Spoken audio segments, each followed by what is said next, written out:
হযরত আম্মা জান আমিনা রাদিয়াল্লাহু তাআলা আনহা বলেন যে প্রতিটা নারীর যেমন বাচ্চা প্রসব করার সময় ব্যথা যন্ত্রণা হয়, আমি আমিনা ঠিক আমার তেমনই ব্যথা যন্ত্রণা হয়েছে। কিতাবের মধ্যে পাওয়া যায় হযরত আম্মা জান আমিনা রাদিয়াল্লাহু তাআলা আনহা বলেন, যখন আমার ব্যথা যন্ত্রণা শুরু হলো তখন ঘরে কোনো পুরুষ মানুষ ছিল না। আমি আমিনা ঘরের ভিতরে একাকী হালতেই ছিলাম, আর আমার শ্বশুর আব্দুল মুত্তালিব কাবা তওয়াফ করার জন্য ব্যস্ত ছিলেন। এদিকে আমি আমিনা আমি হঠাৎ করে এক বিকট আওয়াজ শুনতে পেলাম, যে আওয়াজের কারণে আমি আমিনা খুবই ঘাবড়ে গেলাম, ভয় পেয়ে গেলাম। স্বাভাবিক, এমনি তো প্রসবের ব্যথা যন্ত্রণা, এদিকে পুরুষ মানুষ কেউ ঘরে নাই, আর যদি একটা বিকট আওয়াজ আসে তিনি তো মহিলা, ভয় পাওয়া স্বাভাবিক, ঠিক না? জি। এখন হযরত আম্মা জান আমিনা রাদিয়াল্লাহু তাআলা আনহা বলে, আমি ঘাবড়িয়ে গেলাম, ভয় পেয়ে গেলাম। হঠাৎ করে একটা সাদা ছোট্ট পাখি আমি আমিনা আমার সম্মুখে দেখতে পেলাম, যে পাখিটা আমি আমিনা আমার কাছে এসে আমার বক্ষটা আমার বুকটা মুছে দিয়েছে ডানাগুলো দিয়ে। আমি আমিনা শান্তি বোধ করতে লাগলাম। আমি আমিনা আমার যত ব্যথা যন্ত্রণা ছিল, যত আমার ভয় ভীতি ছিল, আল্লাহর রহমতে আমার থেকে দূর হয়ে গেল। জোরে বলুন সুবহানাল্লাহ।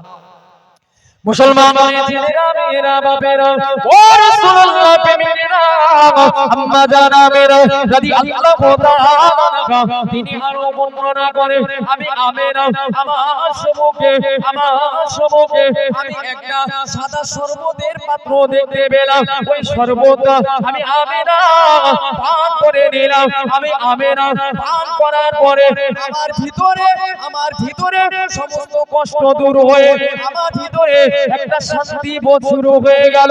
ও যুবকেরা, ও রাসূলুল্লাহর প্রেমিকেরা, হযরত আম্মা জান আমিনা রাদিয়াল্লাহু তাআলা আনহা আরো বর্ণনা করেন। আম্মা জান আমিনা বলেন, আমার সম্মুখে বেশ কিছু লম্বা খেজুর গাছের গুড়ির নাই আমি কিছু মহিলাদেরকে দেখতে পেলাম। আমি আমিনা মনে মনে চিন্তা ভাবনা করতে লাগলাম, এরা আবার কারা, এরা কোথা থেকে এসেছে? ও যুবকেরা, ও রাসূলুল্লাহর প্রেমিকেরা, আম্মা জান আমিনা বলেন, আমি যখন চিন্তা ভাবনা করছিলাম ওই সমস্ত মহিলাদের ভিতর থেকে একজন মহিলা বলে উঠলো, ওগো আম্মা জান আমিনা, ওগো আম্মা জান আমিনা, আপনি ভয় পাবেন না, আপনি কষ্ট পাবেন না, আপনি দুঃখ পাবেন না, আপনি ব্যথা নেবেন না। ও আমিনা, আমি আর অন্য কেউ নয়, আমি বললাম যে ফেরাউন আল্লাহর সাথে নাফরমানি করে ধ্বংস হয়েছে, যে ফেরাউন আল্লাহর সাথে নাফরমানি করেছে, আমি ওই ফেরাউনের স্ত্রী বিবি আসিয়া। আরেকটু জোরে বলুন সুবহানাল্লাহ। ও যুবকেরা, ও রাসূলুল্লাহর প্রেমিকেরা, আম্মা জান আমিনা রাদিয়াল্লাহু তাআলা আনহা আরো বর্ণনা করে, ওই মহিলাগুলোর ভিতর থেকে আরেকজন মহিলা বলে উঠলো, ওগো মা আমিনা, আপনি দুঃখ পাবেন না, আপনি কষ্ট পাবেন না, আমি অন্য কেউ নয়, আমি হলাম ইমরান কন্যা, আমি হলাম নবী ঈসা রূহুল্লাহ। আম্মা জান আমি মারিয়াম আলাইহিস সালাম। আরেকটু জোরে বলুন সুবহানাল্লাহ। ও যুবকেরা, ও রাসূলুল্লাহর প্রেমিকেরা, ওই সময়তে আম্মা জান মারিয়াম আলাইহিস সালাতু ওয়াস সালাম বলেছিলেন, ওগো বিবি আমিনা, ভয় পাওয়ার কোনো দরকার নাই, আমাদের সাথে এই সমস্ত যে মহিলাগুলোকে দেখছো এগুলো আর অন্য কেউ নয়, এগুলো হলো এক একটা আমার আল্লাহ পাকের রহমতের জান্নাতের এক একটা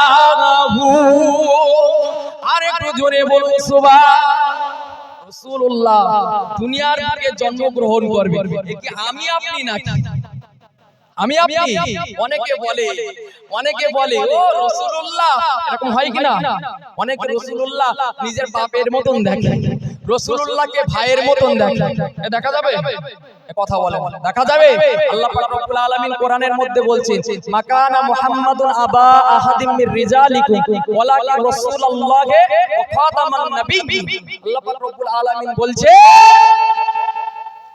মুহাম্মদ কারোর পিতা নয়, মুহাম্মদ কারোর পিতা নন, মুহাম্মদ হলো আমার শেষ নবী ও শেষ রাসূল। জোরে বলুন সুবহান।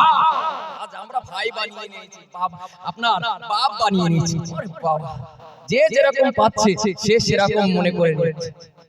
রাসূলুল্লাহর সাথে যে দুশমনি করবে, রাসূলুল্লাহকে বিরোধ আচরণ করবে, রাসূলুল্লাহকে যে রাসূল বলে মানবে না, ও কখনো জান্নাতে যাওয়ার আশাও যেন না করে। কেন?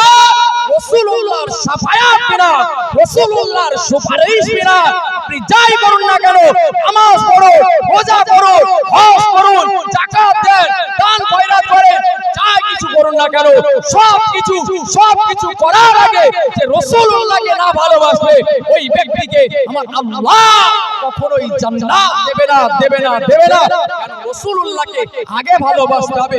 রাসূলুল্লাহর জন্য আজ এই দুনিয়ায় আমরা সবকিছু পেয়েছি, ঠিক না? রাসূলুল্লাহর মুহাব্বত আগে অন্তরে আপনার গাঁথতে হবে। যে রাসূলুল্লাহর সাথে দুশমনি করবে, মনে করতে হবে আল্লাহও তার সাথে দুশমনি করে, আল্লাহ তাকে ভালোবাসে। জি, যে কথা বলছিলাম, এখন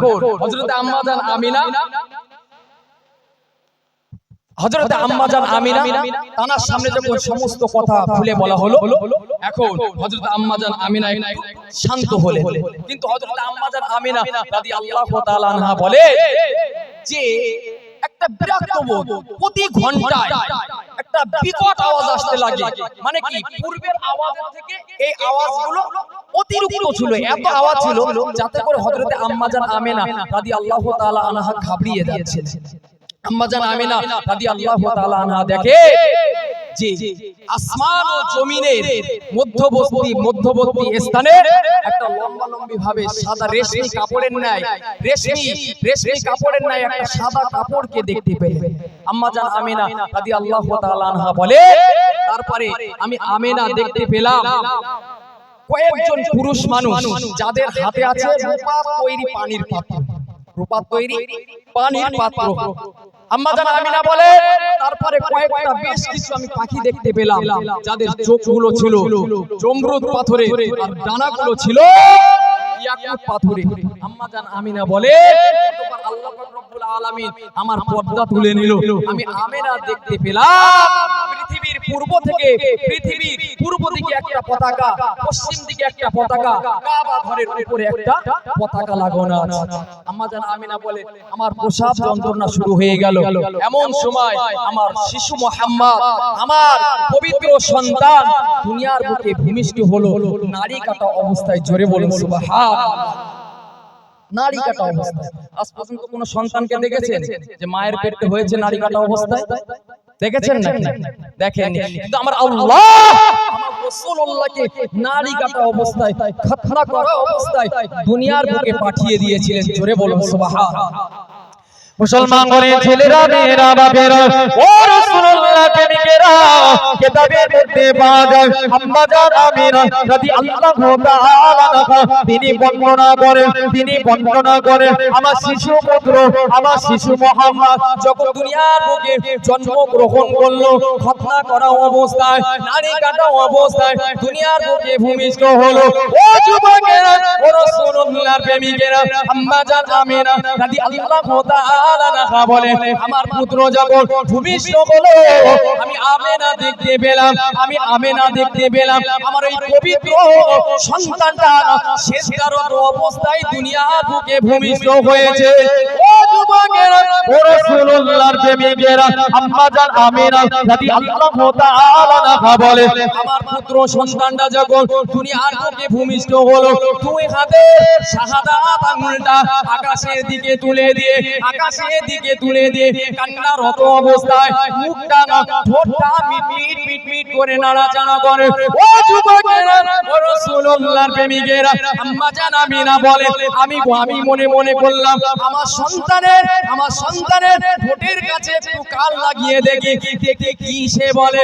ও যুবকেরা, ও রাসূলুল্লাহর প্রেমিকেরা, ওই সময়তে আম্মা জান আমিনা রাদিয়াল্লাহু তাআলা আনহা তিনি যখন শিশু মুহাম্মদ, শিশু নবী, শিশু রাসূলের মুখের গোড়ায় কানটা নিয়ে গেলে আম্মা জান আমিনা রাদিয়াল্লাহু তাআলা শুনতে পেলেন যে তারা পুত্র ইয়া হাবিলি উম্মতি, ইয়া হাবিলি উম্মতি, ইয়া হাবিলি উম্মতি বলে কান্না শুরু করেছে।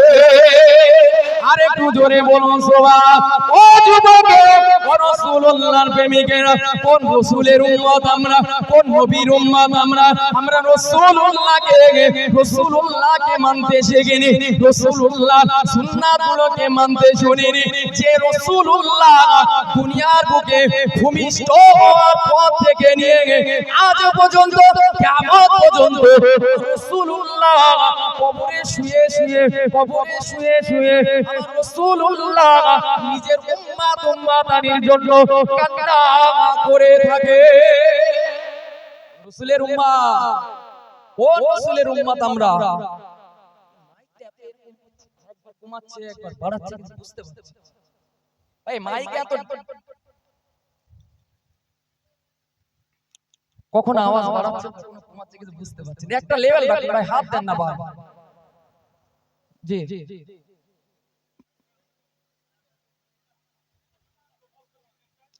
এক লেভেলে রেখে দেন, একবার বাড়াচ্ছেন একবার কমাচ্ছেন।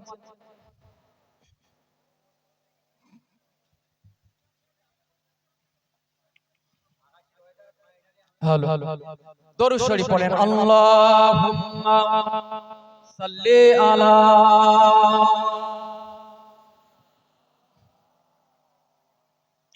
ওয়ালা আলি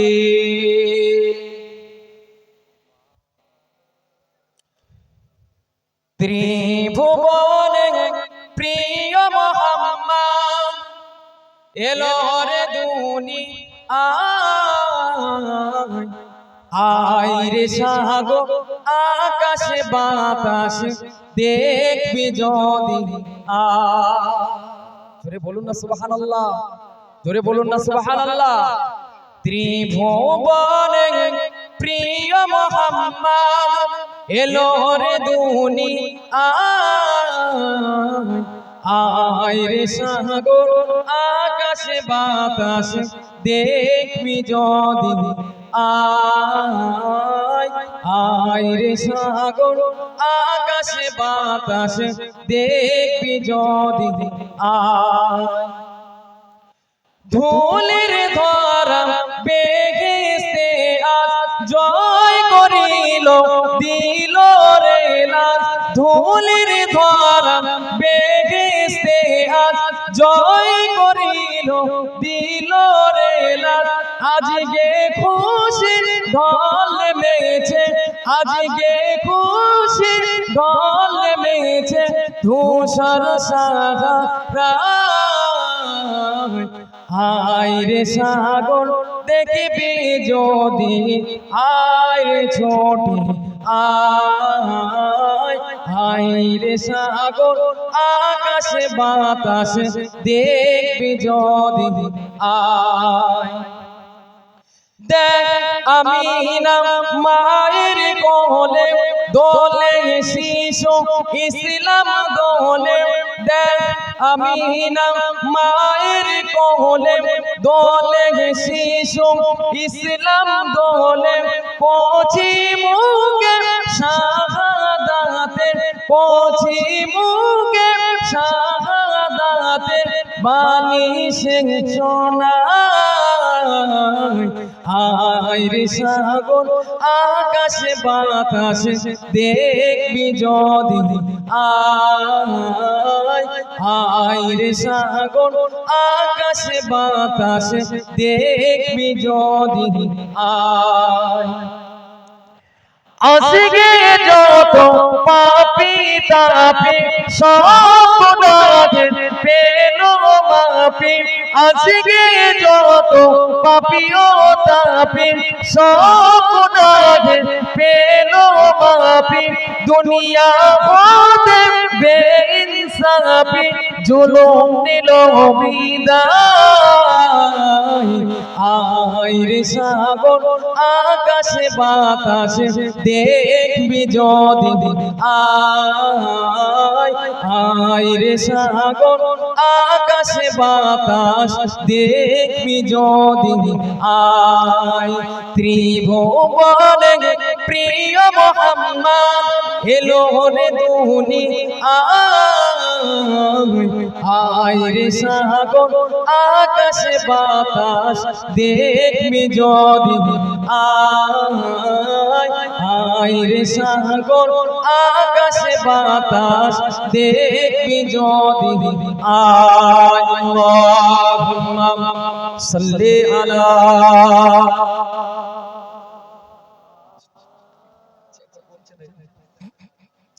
ওয়ালা আলি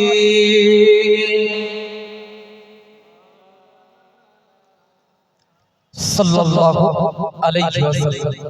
তাহলে আমরা আলোচনা শুনছিলাম কোথায়? বলে রাসূলুল্লাহ দুনিয়ার বুকে আগমন করলেন, তাই তো? রাসূলুল্লাহ দুনিয়ার বুকে আগমন করেছে কি অবস্থায়? নারী কাটা অবস্থায়, খতনা করা অবস্থায়। রাসূলুল্লাহ যখন দুনিয়ার বুকে জন্মগ্রহণ করলেন সেজদারত অবস্থায় আপনার দুই হাতের শাহাদাত আঙ্গুলটা আসমানের দিকে তুলে দিয়ে ক্রন্দন করছে, নাড়াচ্ছে আর বলছেন ইয়া হাবলি উম্মতি, ইয়া হাবলি উম্মতি। উম্মতের জন্য কান্না করেছে কি করে? এখনো করছে কি করে? কথা বলে এখনো কান্না করছে তো? রাসূলের একটাই কাজ, আমার উম্মতানিরা আল্লাহর কাছে কিভাবে আল্লাহর সামনে উঠবে, আল্লাহর কাছে কি কৈফিয়ত দেবে, রাসূলুল্লাহ সর্বদা সর্বসময় উম্মতানির কথা ভেবেছে। এখন আরবের একটা রীতিনীতি ছিল, আপনারা সকলেই জানেন। দু চার দিন হযরত আম্মা জান আমিনা রাদিয়াল্লাহু তাআলা আনহা সন্তানের দুধ পান করা। এখন আবু লাহাবের একজন দাসী ছিলেন, আপনারা সকলেই নাম শুনেছেন, সুয়াইবা। জানেন তো আপনারা? আবু লাহাবের একজন দাসী ছিলেন সুয়াইবা। এই সুয়াইবা যখন রাসূলুল্লাহ দুনিয়ার বুকে ভূমিষ্ঠ হলো, এই কথাটা তার মালিক আবু লাহাবকে গিয়ে বললেন যে ওগো আবু লাহাব, আপনার ভাতিজা দুনিয়ার বুকে জন্মগ্রহণ করেছে। এই যখন এই কথা বললেন, আবু লাহাব খুশিতে বাগে বাগ হয়ে শাহাদাতে আঙ্গুলটা তুলে আপনার সুয়াইবাকে ওই দিনে মুক্ত করে দিয়েছে। কি বলেছে বুঝতে পেরেছেন? মুক্ত করে দিয়েছে। জি, মনে রাখতে হবে, ওই মুক্ত করে দিয়েছে বলে তো রাসূলুল্লাহকে ভালোবেসেছিল তা কিন্তু না। রাসূলুল্লাহ দিন প্রচার করত, আর সব চাইতে যদি কেউ বিরোধিতা করত সেটা হলো নিজের চাচা আবু লাহাব। তিনি কিন্তু বিরোধিতা করতেন। তো এই আবু লাহাব যখন মারা গেল, তার একজন সাথী স্বপ্নের মধ্যে তাকে দেখে এবং প্রশ্ন করল, হুজুর আপনি আল্লাহ পাক রব্বুল আলামিন আপনার মৃত্যুর পরে কবরে আপনার সাথে কেমন আচরণ করছেন? ওই সময় আবু লাহাব বলে, ওগো আমার সাথী, ওগো আমার সঙ্গী, আমি আবু লাহাব দুনিয়ার বুকে মুহাম্মদ যে জন্মগ্রহণ করেছিল সেই খুশিতে যে এই যে শাহাদাত আঙ্গুলটা দেখে আমি সুয়াইবাকে মুক্ত করেছিলাম, আল্লাহ পাক রব্বুল আলামিন আমাকে প্রতি সোমবার একটু একটু করে আযাব দেয়। কি করে? কবরে একটু করে আযাব দেয়। আচ্ছা বলুন, রাসূলুল্লাহ আগমন করেছে, রাসূলুল্লাহ আগমন করেছে, আবু লাহাব খুশি হয়ে আঙ্গুল দেখিয়ে সুয়াইবাকে মুক্তি করেছে, তার জন্য প্রতি সোমবার আল্লাহ কি করে? আযাব কমায়। আচ্ছা বলুন, আমরা তো রাসূলুল্লাহর উম্মাহ, ঠিক কি না? রাসূলুল্লাহকে তো আমরা ভালোবাসি, কথা বলেন, রাসূলুল্লাহকে ভালোবাসি তো নাকি? আচ্ছা বলুন, আমার আল্লাহ এই রাসূলুল্লাহ ভালোবাসার খাতিরে আল্লাহ চাইলে গুনাহগুলোকে maaf করে জান্নাত ঘোষণা করতে পারে, অবশ্যই ঘোষণা করবে। আল্লাহ পাক রব্বুল আলামিন আমাদেরকে অবশ্যই হেফাজত করবে। জোরে বলি আল্লাহুম্মা আমিন। এখন রাসূলুল্লাহ দুনিয়ার বুকে জন্মগ্রহণ করলেন, সুয়াইবা 3 থেকে 4 দিন দুধ পান করালেন, এদিকে আম্মা জান আমিনা 2-4 দিন দুধ পান করালেন। সে সময় আরবের একটা রীতিনীতি ছিল, শহরের বাচ্চাদেরকে গ্রাম্য অঞ্চলে পাঠানো হতো। কেন বলেন? গ্রাম্য অঞ্চলের হাওয়া বাতাসগুলো ভালো, সেখানে গেলে বাচ্চা সুস্থ থাকবে, সেখানে গেলে শুদ্ধ ভাষা তারা শিখতে পারবে। আর গ্রামের মহিলারা শহরে কিসের জন্য যেতে বলেন?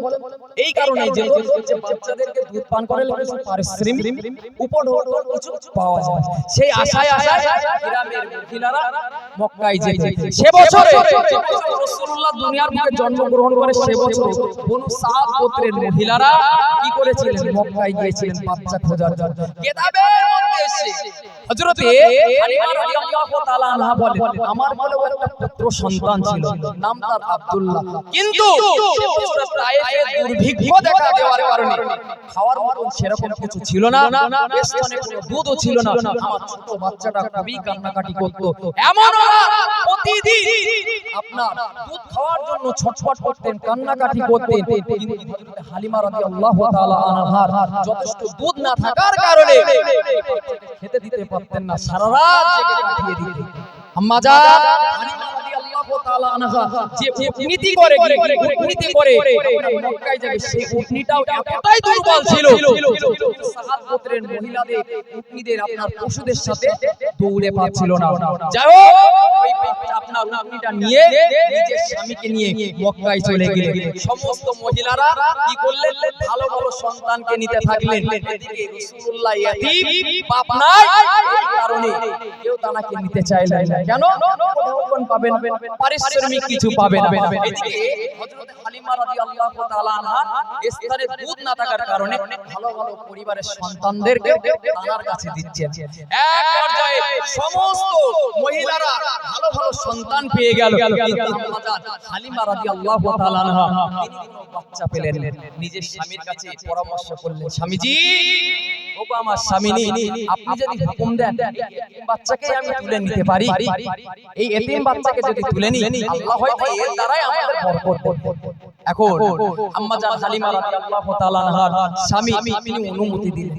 অনুমতি দেওয়ার সাথে সাথে আম্মা জান হালিমা রাদিয়াল্লাহু তাআলা আনহা তিনি কি করলেন? শিশু নবী মুহাম্মদকে তুলে নিলেন। জোরে বলুন সুবহানাল্লাহ। আর যখন রাসূলুল্লাহকে কোলে তুলে নিলেন, আম্মা জান হালিমা রাদিয়াল্লাহু তাআলা আনহা বলে, আমার স্তনে দুধে ভরপুর হয়ে গেল। জোরে বলুন সুবহানাল্লাহ। শুধু তাই না, আল্লাহু তাআলা বলে, তাবুর ভিতরে গেলাম, আমার শিশু মুহাম্মদকে একটা স্তন পান করালাম, তিনি তৃপ্তি সহকারে পান করলেন। আর একটা স্তন নিজের পুত্র আব্দুল্লাহকে পান করালাম, দুজনাই তৃপ্তি সহকারে পান করলেন। এরপরে হালিমা রাদিয়াল্লাহু তাআলা আনহা বলে, আমি ঢাকায় পার হয়ে এসে আমার উটনির দিকে তাকালাম, উটনির দিকে দেখলাম যে ওই আপনার উটনিটির স্তনে দুধে ভরপুর হয়ে গেছে। জোরে বলুন সুবহানাল্লাহ। কোথা থেকে আসলো? কথা বলেন, বরকত কোথা থেকে আসলো? রাসূলুল্লাহর কারণে। কেন? রাসূলুল্লাহ হযরত হালিমার কোলে তুলে নিয়েছে, ওই বরকতে আমার আল্লাহ বরকত দিয়ে দিয়েছেন। জোরে বলুন সুবহানাল্লাহ। মুসলমান ঘরে ছেলেরা, মেয়েরা, বাবারা, ও রাসূলুল্লাহ প্রেমিকেরা, হযরতে হালিমা রাদিয়াল্লাহু তাআলা আনহা, হযরতে হালিমা রাদিয়াল্লাহু তাআলা আনহা তার দুই পুত্র হযরতে মুহাম্মদুর রাসূলুল্লাহ সাল্লাল্লাহু আলাইহি ওয়াসাল্লাম তার পুত্র আব্দুল্লাহকে নিয়ে উটনির উপরে উঠলেন। ও বাবারা, রাসূলুল্লাহর প্রেমিকেরা, যখনই উটনির উপরে উঠলেন, ওই উটনিটা এত জোরে জোরে দৌড়াতে লেগেছে, বনি সাদ গোত্রের মহিলারা সকলে পিছনে পড়ে গেলেন, সকলে পিছনে পড়ে গেলেন। ও বাবারা, রাসূলুল্লাহর প্রেমিকেরা, বনি সাদ গোত্রের মহিলারা হালিমাকে জিজ্ঞাসা করেছিল, ডাক দিয়ে বলতে লাগলো, ওগো হালিমা, এটাই কি সে উটনি যে উটনিটা নিয়ে তুমি তায়েফ থেকে মক্কায় হাজির হয়েছিলে, যে উটনিটা চলাফেরা করতে পারছিল না, হাঁটতে পারছিল না, এটাই কি সেই উটনি? ও বাবারা, রাসূলুল্লাহর প্রেমিকেরা, ওই সময়তে হযরত হালিমা রাদিয়াল্লাহু তাআলা আনহা বলেছিলেন, হ্যাঁ এটাই সেই উটনি, এটাই সেই উটনি।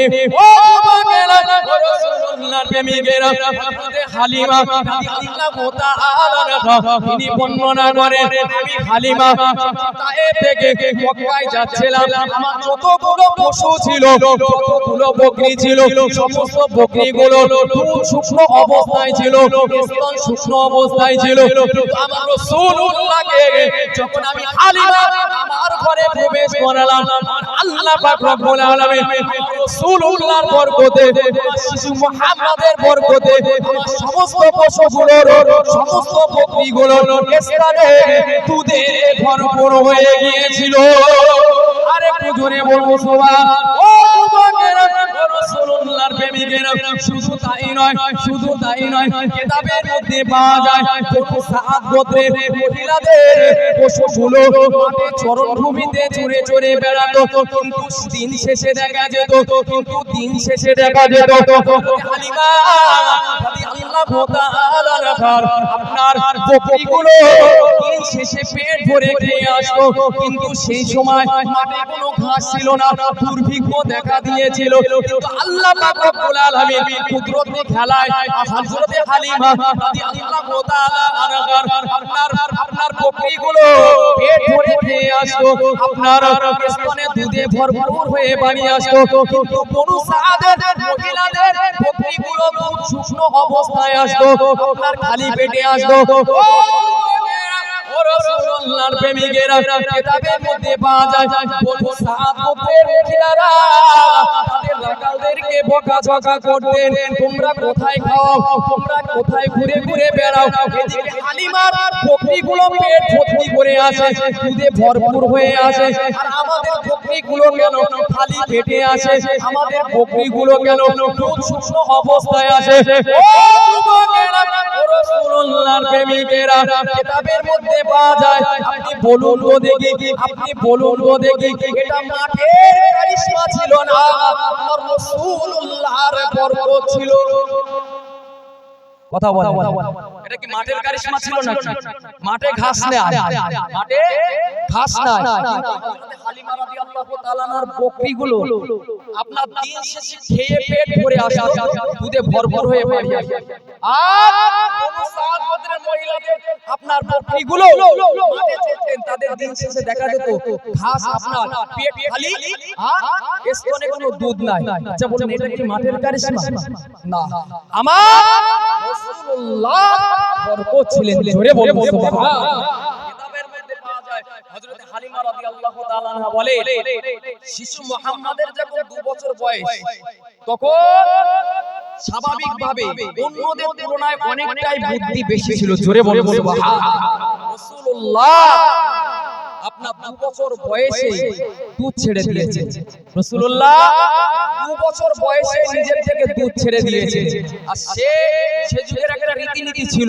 বাচ্চা যখন দুধ ছাড়বে তখন সেই বাচ্চাকে তার মা বাবার কাছে ফিরিয়ে দিয়ে আসতে হবে হযরত হালিমা রাদিয়াল্লাহু তাআলা আনহা নিয়ম রীতি অনুযায়ী তিনি রাসূলুল্লাহকে নিয়ে আপনার মক্কায় চলে গেলেন আম্মা জান আমিনা রাদিয়াল্লাহু তাআলা আনহার কাছে ফিরিয়ে দেবে কিন্তু রাসূলুল্লাহর বরকতের কথা ভেবে তিনি আর ছাড়তে মন চাইলেন না তিনি কি করলেন সে বছর মক্কায় বিশাল পরিমাণে একটা আপনার রোগ দেখা দিয়েছিল যে রোগের কথা বলে রাসূলুল্লাহর মায়ায় পড়ে আবার আম্মা জান আমিনা রাদিয়াল্লাহু তাআলা আনহার কাছ থেকে তিনি ফিরিয়ে এনেছিলেন আনার পরে হযরতে আম্মা জান হালিমা রাদিয়াল্লাহু তাআলা আনহা বলেন সমস্ত বাচ্চারা আপনার খেলাধুলা করতেন কিন্তু আমার শিশু মুহাম্মদ তিনি ঘর থেকে বার হতেন কিন্তু খেলাধুলা করতেন কি হচ্ছে ভাই বিয়াদবি নবিয়ানা মজলিস বিয়াদবি রাসূলের কথা আলোচনা হচ্ছে জি তাহলে কি বলছিলাম হযরত হালিমা রাদিয়াল্লাহু তাআলা আনহা বলে যে আপনার আমার শিশু মুহাম্মদ ঘর থেকে বার হয় ঘর থেকে বার হওয়ার পরে সে খেলা না করে চুপ করে তাইতে শিশুদের খেলা দেখতেন খেলাধুলা দেখতেন তিনি তাদের থেকে আলাদা থাকতেন হঠাৎ করে একজন জিজ্ঞাসা করলেন আম্মা জান আমার দুধ ভাই আব্দুল্লাহ কোথায় তাকে তো দেখি না ওই সময় হযরত আম্মা জান হালিমা রাদিয়াল্লাহু তাআলা আনহা বলেছিলেন বেটা তোমার দুধ ভাই সে তো বকরি চড়াচ্ছে সে জঙ্গলে বকরি চড়াতে যায়। সেই সময় আমার রাসূলুল্লাহ বললেন, আম্মা জান, আমিও আমার দুধ ভাইয়ের সাথে বকরি চড়াতে যাব, আমাকে আপনি যেতে দেবেন? পরের দিন থেকে হযরত হালিমা রাদিয়াল্লাহু তাআলা আনহা কি করলেন, দুধ ভাইয়ের সাথে শিশু নবী মুহাম্মদকে পাঠিয়ে দিলেন। বেশ কিছুদিন হয়ে গেল, হঠাৎ কোথা থেকে দুজন ব্যক্তি এসে সাদা কাপড় পরিহিত ব্যক্তি এসে রাসূলুল্লাহকে শুইয়ে ফেলে দিলেন। বুকটা চিরে ফেললেন। এই যেন খোঁজাখুঁজি করছে। এদিকে আব্দুল্লাহ দেখে ভয়তে ছুটাছুটি শুরু করে দিয়েছে। সেখানে রাসূলুল্লাহকে ফেলে রেখে তার আব্বাজানের কাছে চলে এসেছে। আব্বাজান, কুরাইশ ভাইয়ের অবস্থা খুবই খারাপ। মুসলমান ঘরের ছেলেরা, মেয়েরা, বাবারা, রাসূলুল্লাহ প্রেমিকেরা, কিতাবের মধ্যে পাওয়া যায় আপনার রাসূলুল্লাহ দুধ ভাই আব্দুল্লাহ ছুটে যখন পানিতে গেছে, আব্বাজানকে বললেন, আব্বাজান, আমার কুরাইশ ভাইকে কোথা থেকে দুজন ব্যক্তি এসে শুইয়ে ফেলে দিয়েছে, জমিনের উপরে শুইয়ে ফেলে বুকটাকে চিরে ফেলেছে, বুকটাকে চিরে দিয়ে কি যেন খোঁজাখুঁজি করে।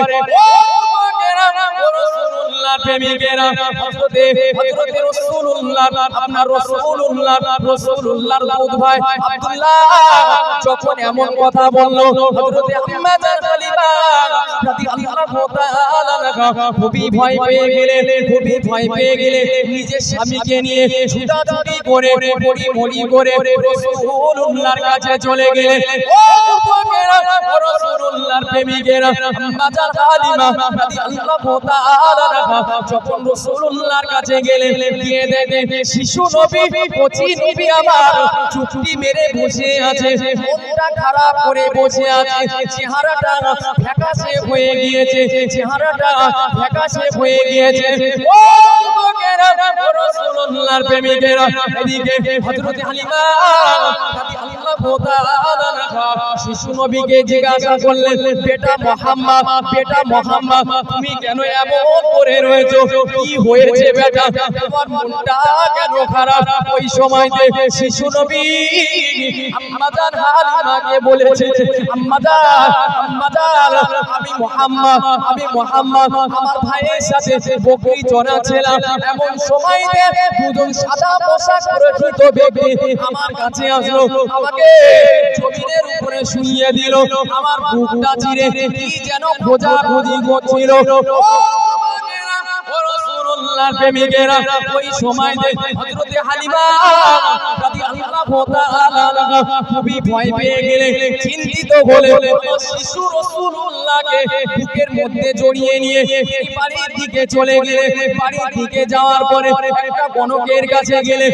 ও যুবকেরা, রাসূলুল্লাহর প্রেমিকেরা যখন ওই গণকের কাছে গেল, শিশু মুহাম্মদকে দেখে নিজের আসন ছেড়ে লাফ মেরে দাঁড়িয়ে গিয়েছিলেন। জোরে বলুন, আরে একটু জোরে হবে না? শিশু মুহাম্মদ বাচ্চা তানাকে দেখে লাফ মেরে নিজের জায়গা ছেড়ে দাঁড়িয়ে গিয়েছে। আর কি বলছে? তায়েফবাসীদেরকে ডেকে ডেকে বলছেন, এই তায়েফবাসীরা, তাড়াতাড়ি আয়, এই সেই বাচ্চা, একে এখন করিস, তাহলে মনে রাখ সামনের ভবিষ্যতে এমন একটা ধর্মের দিকে ডাকবে, এমন একটা ধর্মের দিকে আহ্বান করবে, ধর্মের নাম তোরা কখনো শুনিসনি, ধর্মটাকে শেষ করে দেবে। জোরে বলুন সুবহানাল্লাহ। এদিকে হযরত হালিমা রাদিয়াল্লাহু তাআলা খুব ভয় পেয়ে কি করবে, ওই বদমাইশ হযরত হালিমা রাদিয়াল্লাহু তাআলা কি করলেন, রাসূলুল্লাহর হাত থেকে ছিড়িয়ে নিয়ে বলল, তোমার মাথার প্রবলেম হয়েছে, তোমার মাথার দোষ হয়েছে, তুমি ডাক্তার দেখাও। এই বলে হযরত হালিমা রাদিয়াল্লাহু তাআলা সেখান থেকে রাসূলুল্লাহকে নিয়ে আসে। দেখলেন এবার তো নিরাপত্তা দেওয়ার খুবই সমস্যা, তাই তিনি তার আম্মা জান আমিনা রাদিয়াল্লাহু তাআলার কাছে ফিরিয়ে দিলেন।